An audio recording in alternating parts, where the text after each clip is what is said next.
Bonjour à toutes, bonjour à tous, bienvenue sur cette chaîne qui est donc votre chaîne de façon à recevoir la guidance du ciel pour nous aiguiller, pour nous aider à cheminer, mais aussi pour ouvrir les portes de la conscience. Nous continuons aujourd'hui avec les cartes du tarot de Marseille de Émilie Porte qui sont ici avec l'ermite.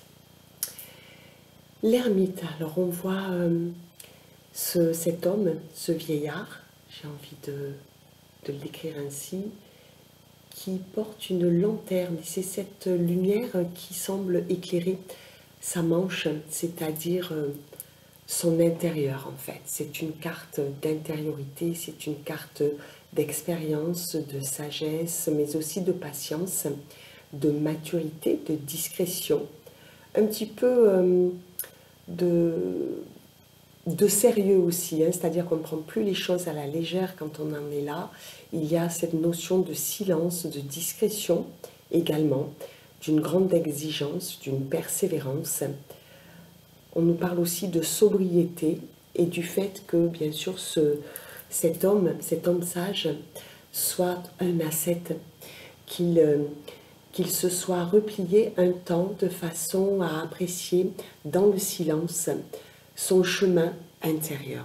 Lorsqu'il est défavorable, c'est-à-dire à l'envers, eh bien, on peut s'imaginer qu'on va nous parler de retard, d'obstacles, de lenteur sur notre chemin, d'efforts à fournir, de frustration aussi, voire de pauvreté. Alors la pauvreté, tout comme l'abondance, hein, c'est pas simplement dans le sens matériel et financier, c'est peut-être aussi une pauvreté dans nos pensées, c'est-à-dire nos pensées limitantes, nos pensées erronées, des idées qui ne viennent pas à profusion.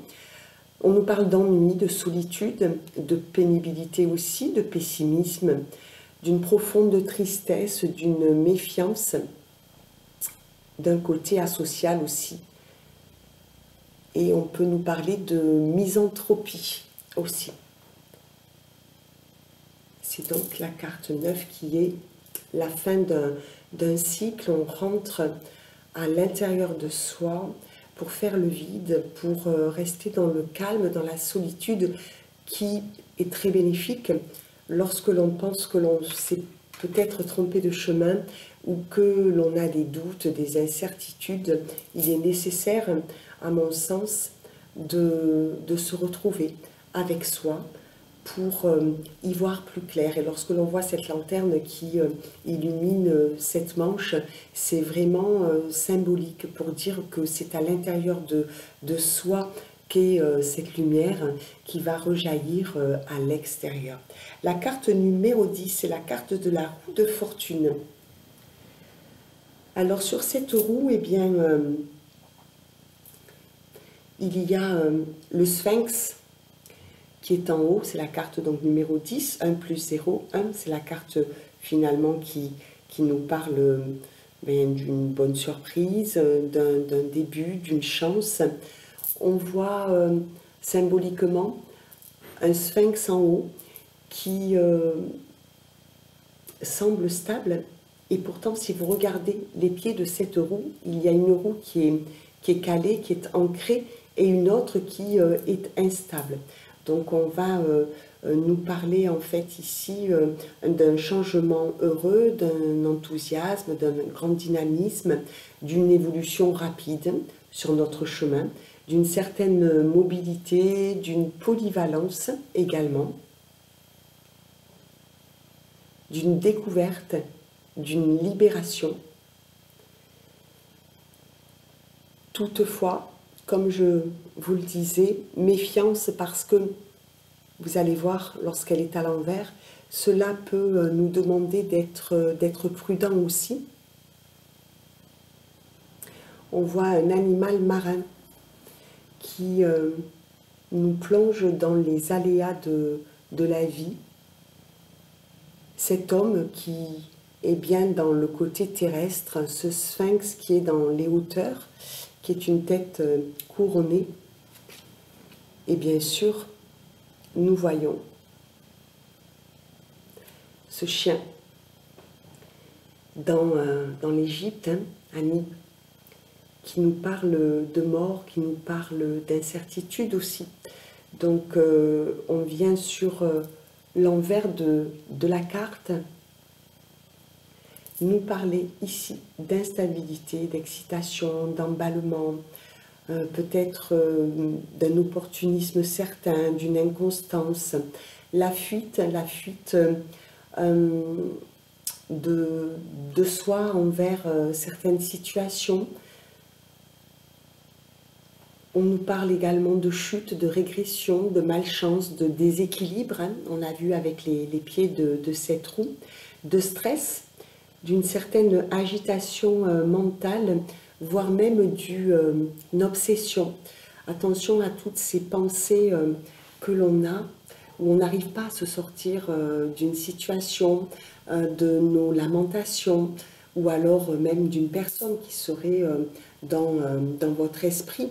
Ce peut être un chef, un employeur dans votre travail, ce peut être dans une relation qui démarre, des choses qui viennent vous embrouiller un petit peu l'esprit. Voilà. Donc on vous demande de croire en cette chance, mais de veiller à ce que vous puissiez ne pas vous laisser emporter par vos émotions notamment. La 11e carte, 1 plus 1, 2, c'est la carte de la force. Cette femme, c'est une femme avec une très longue chevelure. C'est un signe de force, c'est un signe qui nous parle de maîtrise, d'assurance, de courage, de volonté. Elle est en train d'ouvrir la gueule d'un lion. Il semble qu'elle ait beaucoup de sang-froid, mais aussi de ténacité, de fermeté, un certain magnétisme aussi, une puissance, une grande puissance, une vitalité, beaucoup de rouge autour d'elle, avec une grande ardeur. Ça nous parle aussi de passion, de sexualité intense. Ce peut être lorsque vous tirez cette carte dans un couple ou un couple à venir, vous êtes dans une forme olympique, dans le sens où vous écoutez vos sensations, vous vous laissez un petit peu, vous sortez du contrôle, vous vous laissez emporter par ces belles émotions, par vos sensations fortes, mais que vous semblez, à l'endroit en tout cas, maîtriser. Hein, voilà, vous êtes sorti en fait de cette roue de fortune pour symboliser cette force. Lorsque cette carte s'oppose à vous, lorsqu'elle n'est pas favorable, de quoi va-t-on nous parler? Eh bien, on va nous parler d'agressivité. Tout est irritabilité, emportement, voire même violence, orgueil, quelque chose de démesuré, de pas du tout tempéré. Donc, ça veut dire que là, il sera forcément nécessaire de calmer nos émotions pour éviter tout emportement, toute violence, tout orgueil, toute colère. Ça peut être aussi la représentation de la tyrannie. Vous vous laissez peut-être tyranniser par une situation ou par des êtres autour de vous. Vous n'osez pas vous imposer ou prendre votre place, tout simplement. On vous parle d'inhumanité aussi, de jalousie. Attention, hein, dans votre...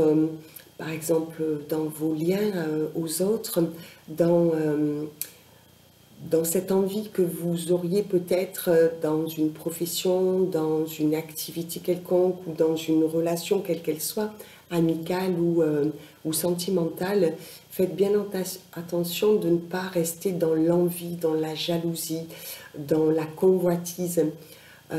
C'est une carte qui nous rappelle justement de savoir par la force qui est à l'endroit ce que nous voulons, parce que sinon eh bien, on risque d'être dans la brutalité, on risque de forcer des choses, des événements, et ce n'est pas heureux, ce n'est pas nécessaire d'arriver à être dans la bestialité, dans cette violence qui des fois peut être verbale ou psychologique, pour quitter un lien. Je vous expliquerai tout à l'heure, parce que ce soir c'est la pleine lune, ce 28 octobre, et qu'elle est importante. C'est une pleine lune en taureau, et le taureau c'est un animal très ancré.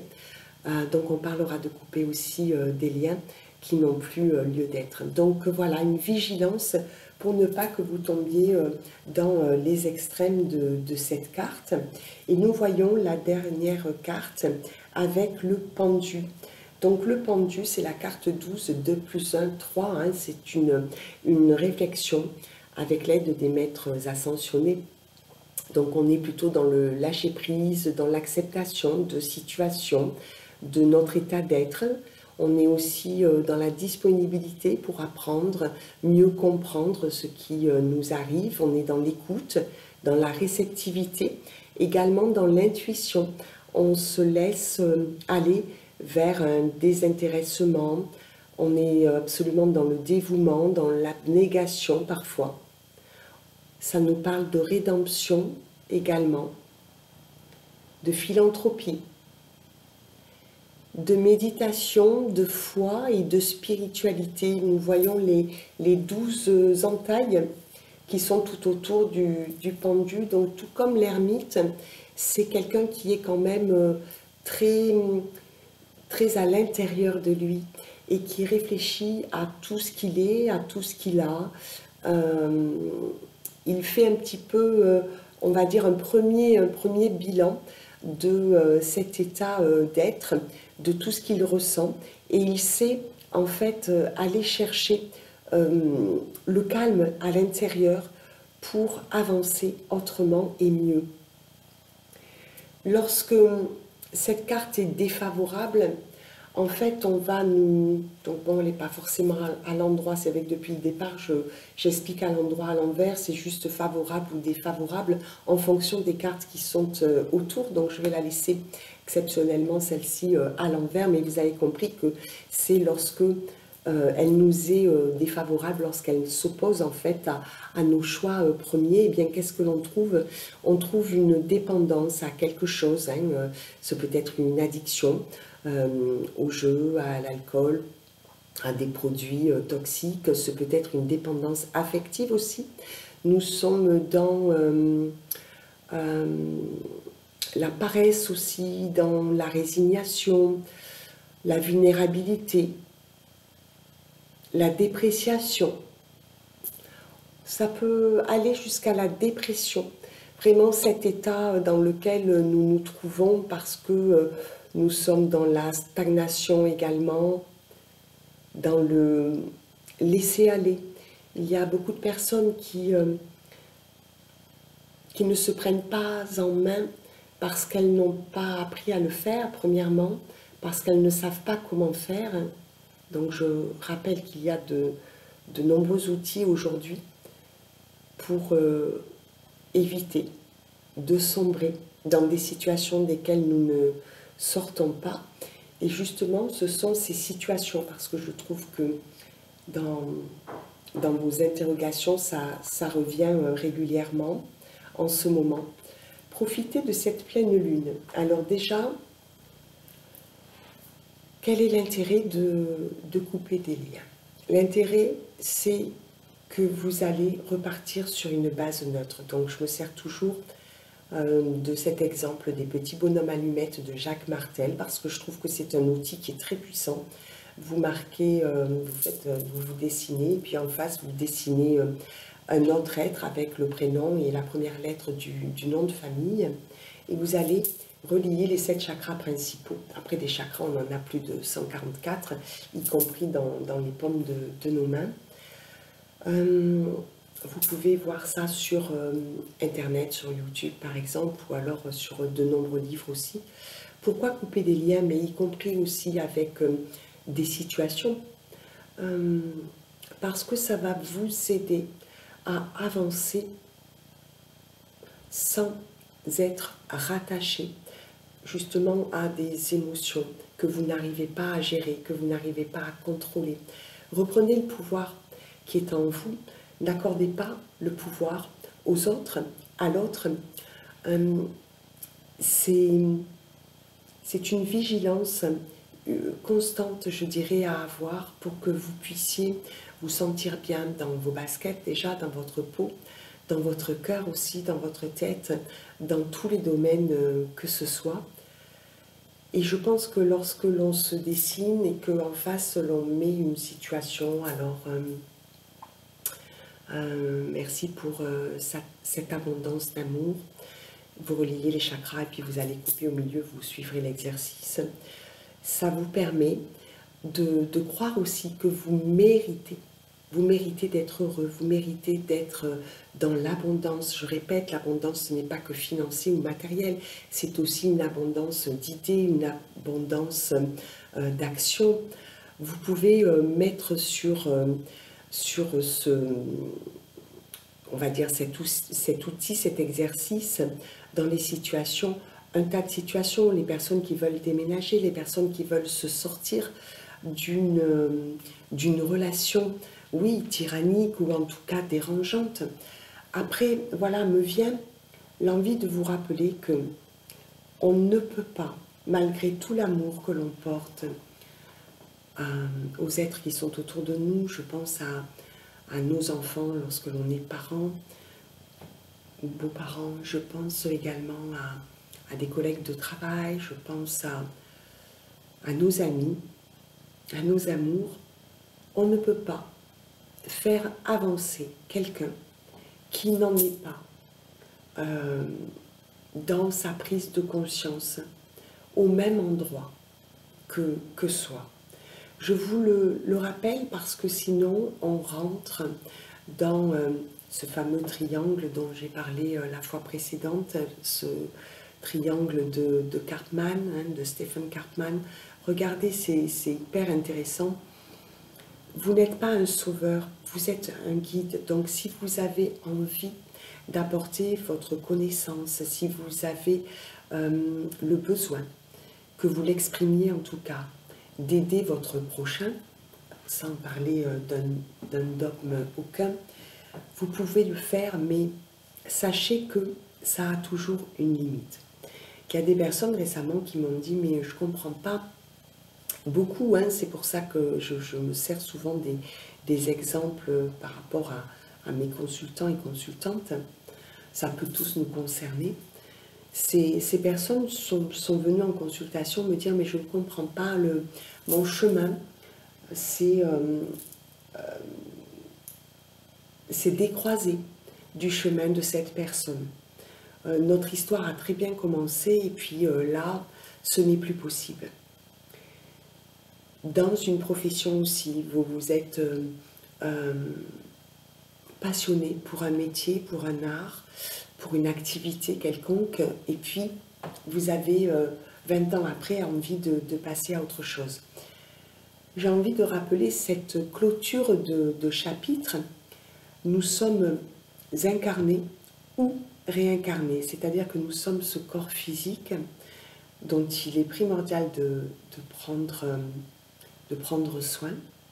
Et dans ce corps physique, nous allons cheminer sur ce passage terrestre pour vivre des expériences. Elles ne sont pas toujours agréables, mais parfois elles le sont. Et c'est important aussi de savoir savourer ces moments-là, parce que la vie n'est pas toujours linéaire, et que si même dans les moments sympathiques, qui sont même extraordinaires parfois, eh bien on cache ses émotions, on les retient, on essaie de les contrôler, on ne savoure pas la totalité de ce que l'on ressent. Alors je peux comprendre que l'on se cache face au reste du monde, et je le comprends très bien, que l'on puisse avoir peur. Après, ne soyez pas dans la fuite, et soyez dans cette prise de conscience que chacun chemine, on ne peut pas juger. Si vous avez envie d'expliquer à quelqu'un que ce serait mieux ou plus facile pour elle de se sortir de cette relation de travail, par exemple, pour avoir un autre poste, peut-être qu'elle ne s'en sent pas capable. Et ne pas se sentir dans la capacité de, c'est c'est le commun des mortels. On ne s'imagine pas tous avec des ailes dans le dos, d'ailleurs on n'en a pas, sinon on ne serait pas ici. Soyez dans la compassion et ne vous transformez jamais en sauveur. Il y a un homme récemment qui m'a dit, mais je ne comprends pas pourquoi je ne croise plus le chemin de cette femme. Mais tout simplement parce que, à mon sens, vous avez vécu tout ce que vous pouviez vivre avec cette personne. Acceptez. Acceptez qu'il y ait une fin. Acceptez que vous vous soyez apporté l'un l'autre tout ce que vous pouviez, mais que, à l'heure d'aujourd'hui, vous allez séparément vivre d'autres belles aventures, mais pas ensemble. C'est pas facile d'accepter cette rupture, parce que qui dit rupture dit deuil à faire derrière cet événement. Mais c'est capital pour que vous puissiez avancer chacun à votre rythme. Vous ne pouvez pas sans arrêt tirer, porter.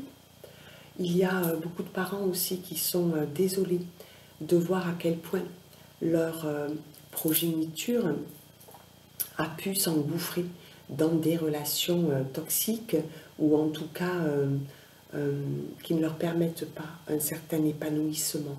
Vous pouvez accompagner. Vous pouvez faire les petits bonhommes allumettes d'ailleurs, oui, également, et d'autres outils, contactez-moi, on en parlera.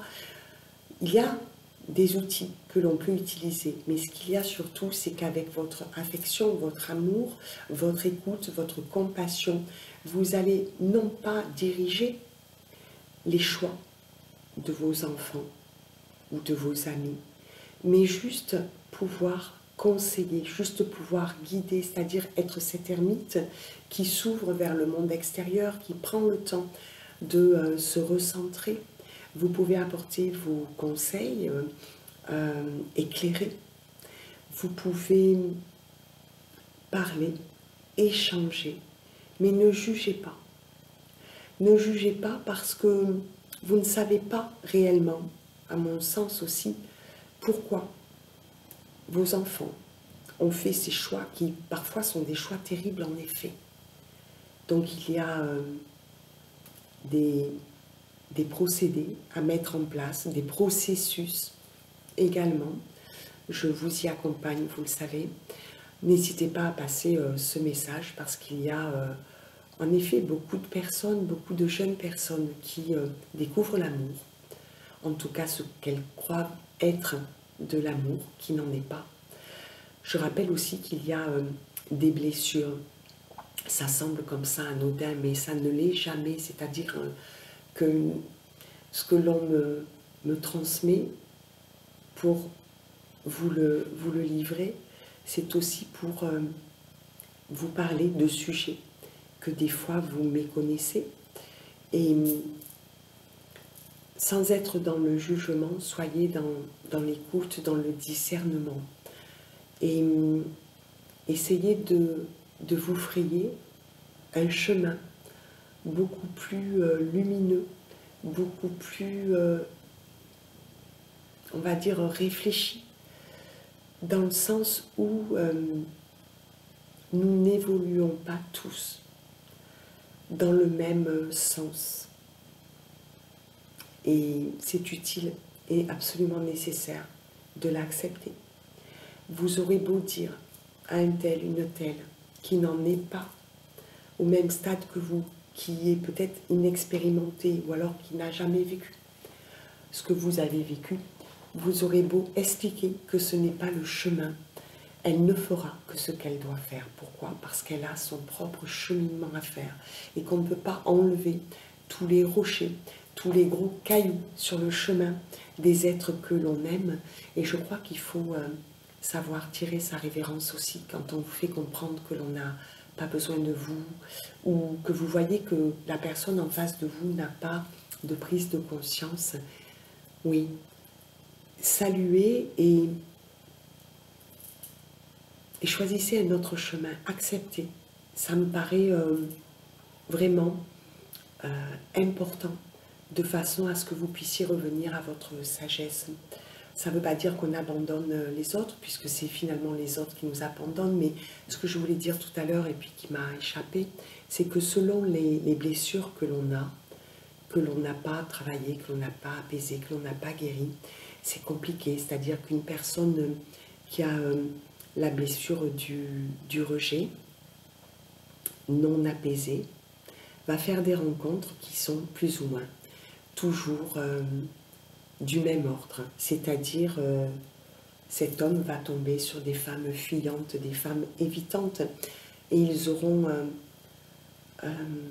toujours ce circuit je te suis, tu me fuis, tu me fuis, je te suis. Ces renards, ces flammes jumelles, ce n'est pas du tout apaisant. Je crois que là aussi,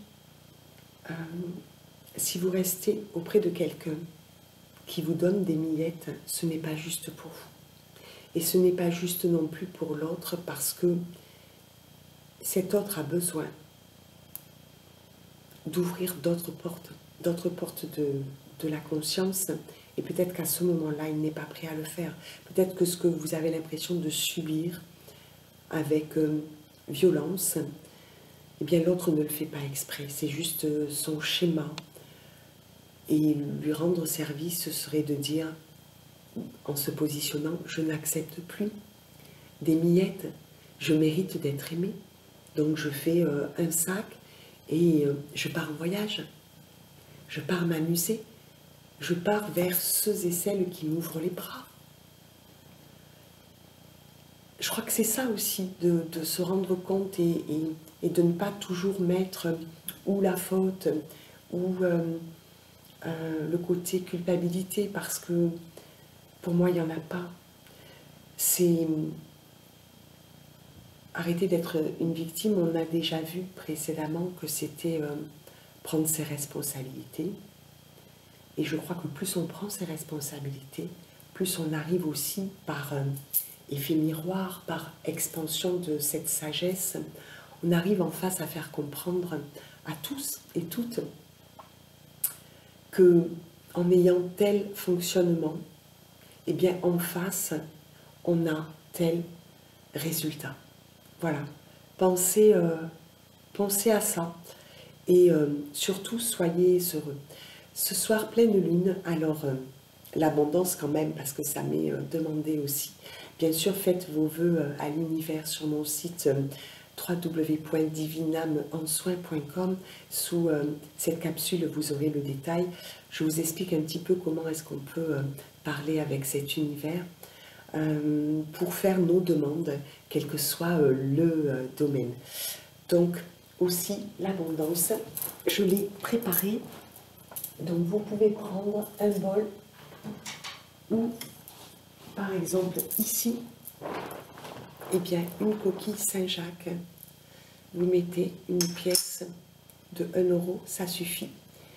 Vous mettez de l'eau et ce soir, à la tombée de la nuit, vous allez poser votre coquille Saint-Jacques avec cette pièce de 1 € sur votre rebord de fenêtre, dans votre jardin, en tout cas, de façon à ce que la pleine lune en taureau puisse eh bien, apporter ces vibrations. Et ce qui est important, c'est que au lever du soleil, en tout cas avant qu'il ne tape trop sur cette coquille Saint-Jacques et sur cette pièce, vous puissiez tout simplement le retirer et le ramener chez vous. Voilà, je vous remercie pour votre écoute. Au niveau de l'actualité, eh bien, je serai joignable je pars en vacances en fait, je pars en voyage. Je serai joignable du 2 au 5 novembre uniquement par mail. Voilà, je compte bien profiter de ces vacances et de ce voyage. Je vous souhaite eh bien, de très belles choses, de très belles aventures à vivre. Pensez à vous, soyez pleinement heureux, ne vous posez pas trop de questions. Essayez peut-être plutôt de revenir dans votre intériorité. Voilà, à bientôt.